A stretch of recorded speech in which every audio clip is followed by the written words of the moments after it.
ইসলামী bank news top 10।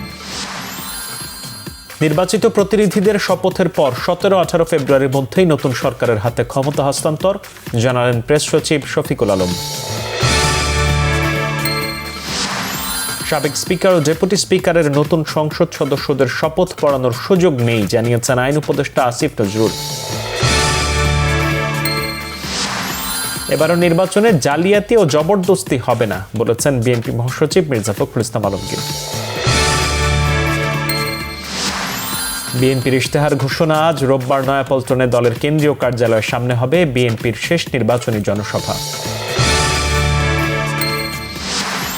এই জাতিকে আর বিভক্ত করতে দেয়া হবে না বলেছেন জামাতের আমির ডাক্তার শফিকুর রহমান। দুর্নীতিবাজদের শান্তিতে থাকতে না দেওয়ার ঘোষণা। এনসিপির আহ্বায়ক নাহিদ ইসলাম বলেছেন, 5 আগস্টের পরে যারা নতুন করে চাঁদাবাজি দখলবাজিতে নেমেছে তারা নতুন জালিম।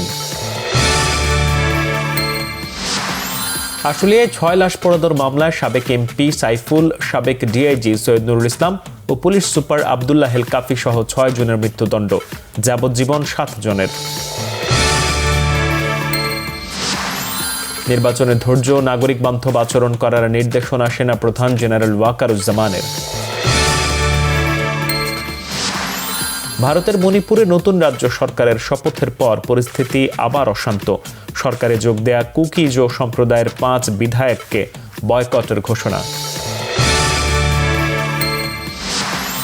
অদম্য বাংলাদেশ টি-20 কাপে দুরন্ত একাদশকে 6 উইকেটে হারিয়ে ধূমকেতু একাদশের উড়ন্ত সূচনা।